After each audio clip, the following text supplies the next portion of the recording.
This morning we're going to go and find a D-rated trip. See, this is a B. That's a B rated, isn't it? We want a D rated. We had a great tip off of a gentleman in the car boot I just happened to get talking to, and these trip and go all the time, don't they? Safer, faster. But I don't know if you've ever had a trouble trying to get a motor going, trying to get this compressor, trips everything all the time. I have took the guard off it and it spins around really easy, so I don't think it's a difficult pump. I don't think it's a difficult motor because it was behind the guard. I couldn't get to it, could I? So let's go see if we can go and get one of these, a 32 amp or a 40 amp maybe. The connection here is going to be the problem because this tripper is quite old out this box. The only other alternative is to get a completely new little consumer unit, but we only want one or two in them, but we want the D-rated ones within them, so we might have to get a box, take the ones out and put the D-rated ones in. Anyway, let's go see what we can get sorted. Here we are. So a luck of the draw, when you go shopping for something and you're not really sure what you're shopping for and you don't really know what the hell you're doing, that's my situation now. You'll go in there and you'll get some numbnuts that's just come off the banana boats and doesn't know nothing, will just grunt at you. Or you'll find some old bloke that's been doing it for years and years and knows exactly what I'm on about, and it's going to be great. So it's just the luck of the draw when you go to these different places. You're either going to be lucky and get all the information you need and a lot of help, or you're going to be unlucky and you're going to find some grunt that's, you'd be lucky if they grunt at you. So let's go find out what sort of an experience we're going to get. Ooh, have we got away with it? Here they are, look. No, here they are, look. Here they are. This is that D rating we were looking for. It's that D. So what have we got? We got two of them. D rating. Yeah. 32 amp. It's got the D rating that we think is going to cure it. There's going to be one this end, which is the house, and the other one, which is the consumer unit in the garage. So I think it's going to be pretty close because look, let me show you something in different makes, but this is the original here. If you look at that gap, this has got two little clips that clip on. This one and that one, but this one's got one, but it hooks on above there, look. So this one hooks on above, and then you trap it with the bottom thing. Yeah, trap it with the bottom. So looking at it, it looks a little short, but if you look at the gap, by the time this sits over there, the gap is the same, hopefully. It looks shorter and narrower, but the metal plate will sit up into there, won't it? You'll hook this on, this will clip underneath. The overall gap is very close. So I'm hoping, hold on, clamp that together there like that. There we are, there's the bottom clip, that's all right. And that should fit because it goes under that clip there, look. So with a bit of luck, we won't have to molest something too much.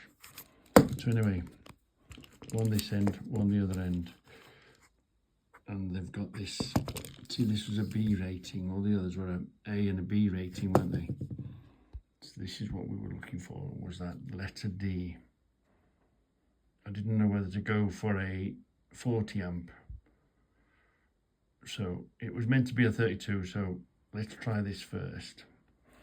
And the bloke said, and I said to him, well, the alternative is get me a whole consumer unit with one or two of these in for my garage. And he says, well, That's the cheaper option at the moment, so let's try this first, he says. Fair play. And CEF, fantastic. He knew what he was on about, so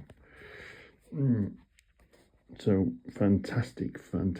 Let's give this a bash, shall we? So here's the power coming into the house, which goes through the meter and then comes out of the meter into the consumer unit, which is this one. Yeah, which is your fuse box. It's got these trips now, they're faster, aren't they? And here is the cable for the here is the cable that takes the power to the garage. So it goes down here, look. This is this armoured cable.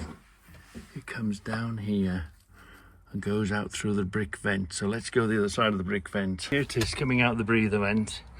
This is the power cable going to the garage in the back.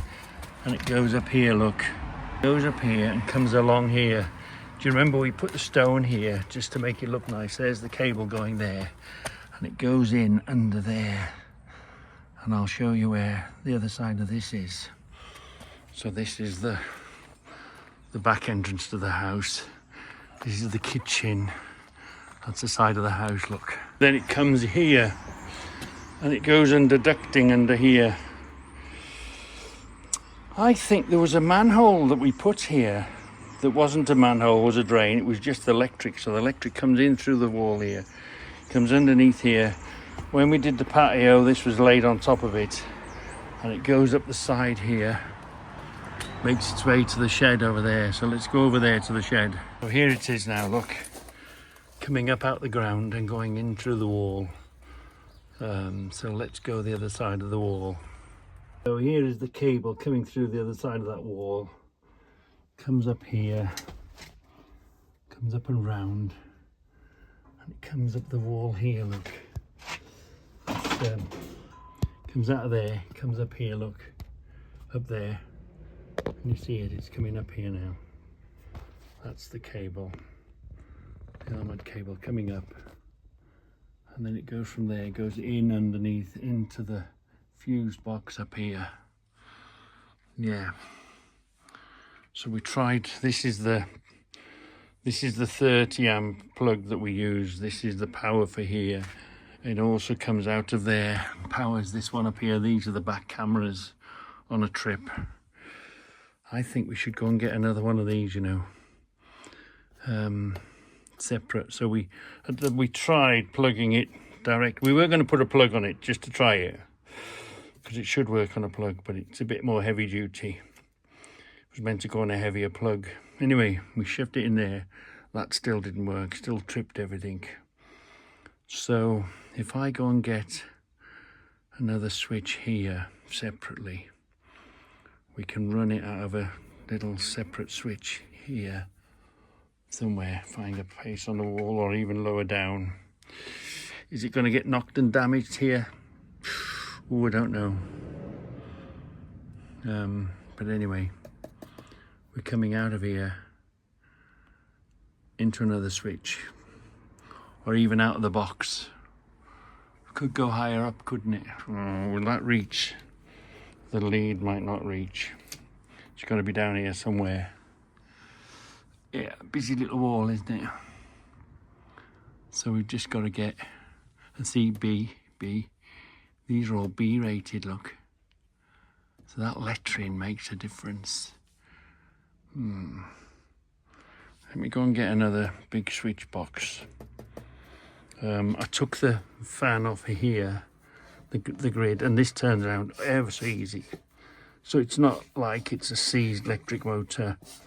It's not even seems as if the compressor isn't difficult to turn over. The compressor's going lovely.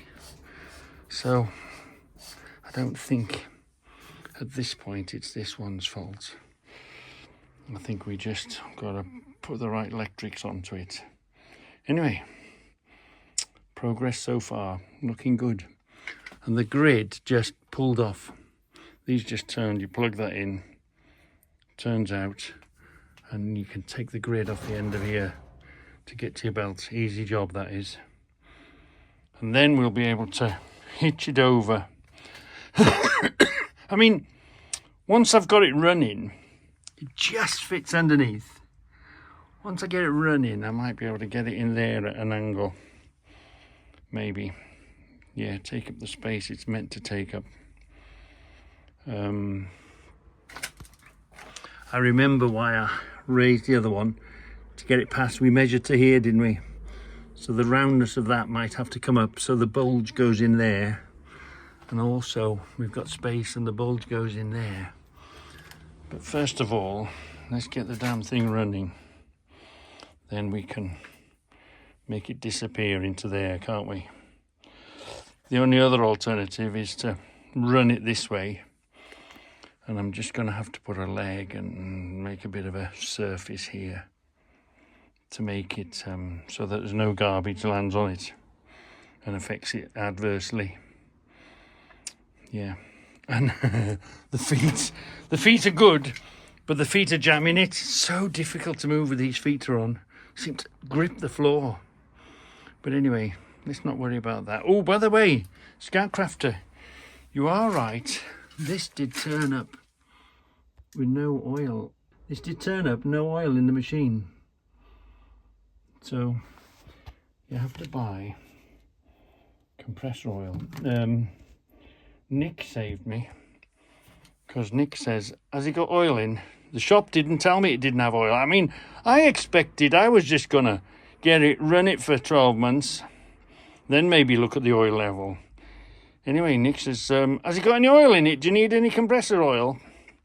And the person in the shop did know. The person in the shop said, oh, it needs compressor oil. So anyway, we had to go and buy this compressor oil for it. So we dodged the bullet there, or else I would have ran it and killed it within the first few days, weeks, months. Run it with no oil. So, and you put it in there. So we've got to do that job, haven't we? We've got to put some oil in it. Yeah. Otherwise, I'm going to go and get another box, I think. Make it nice and make it on its own electrical on-off switch. Although this is the on-off switch. It'd be nice to turn the power on and off separately, wouldn't it? Let's go get one of those. So to be fair, it does say plainly important, must be fitted with oil before starting. Yeah. But who reads labels? Who reads the instructions? We don't.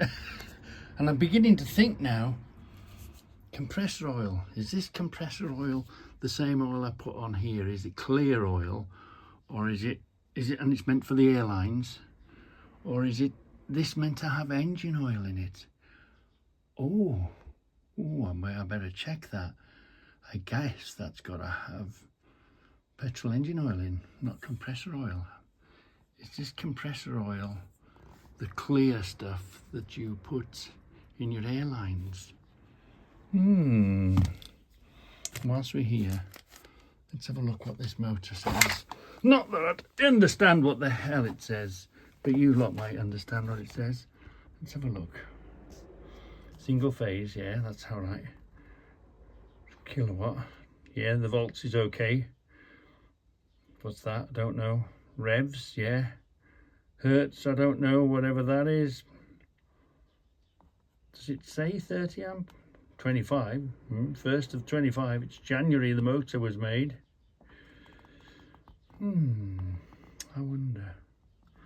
And is it a 4 horsepower engine motor on it? Quite big, quite strong.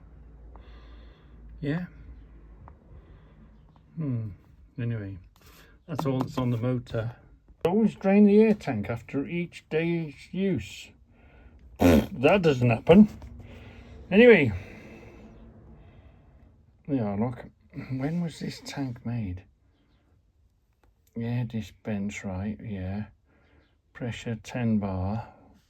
Should be plenty too good for the... Yeah. What date is there on this tank? You see a date? Batch number. it's a sticker. I wonder if the tank is stamped somewhere. There is. Ooh, there is a name. There's a plate on its tank, but it is it's facing us. It's the other end of there. Let's see if we can get this. I'm in such a tight spot here. Oh, come on. You're going to need a light on that, aren't you? There you are. You see the plate? What does it say? That's not good, is it? Let's see what else we can do. How we can reach around there. It looks like it's a 2025 tank. Can you see? I can see a date here. Can you see that? It says 2025. Does it? Yeah. I won't know until I look at this film, but I can see a date there of 2025. Yeah. So there's the plate on it anyway.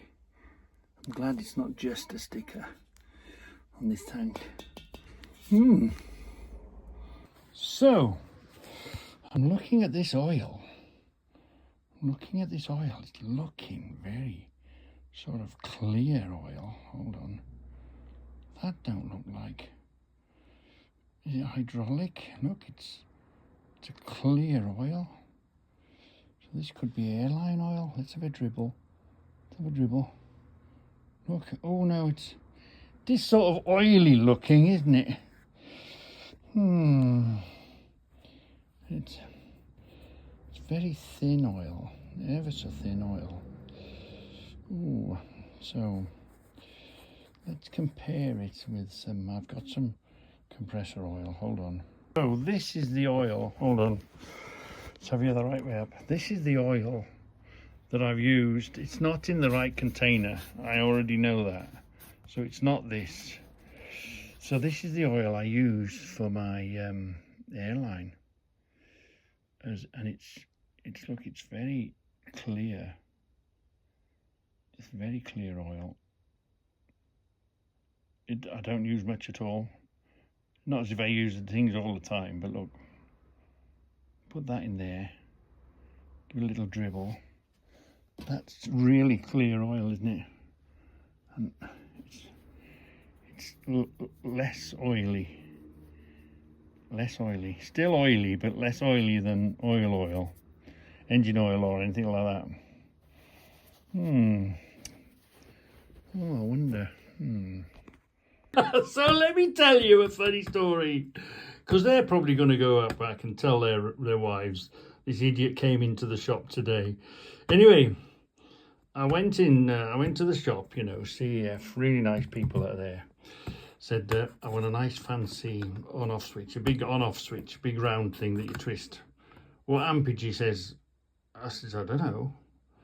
I guess 32, the same as the trip things that we've bought. Yeah, and he says, what poles, he says. What the hell is a pole? I don't know. I just said to him, well, just 3 wires in and 3 wires out. I just want a nice fancy switch for my compressor. And there was quite a few people it was quite busy, and they're all professional electricians and whatever, and I hear them walking in and saying, I want a 1, 2, 3, 4, 5 and 6, 7, 8 and blah blah blah, and they know straight away what they want. Oh dear me. And I took about a duck out of water, and everybody looking at me thinking, what's this idiot doing? Well, all I want to do is I bought a brand new compressor. I want the bloody nice fancy switch on it. And that's all I'm doing at home. Oh, it's funny. Everyone was looking, sort of thinking, what, he's going to fry himself. He is.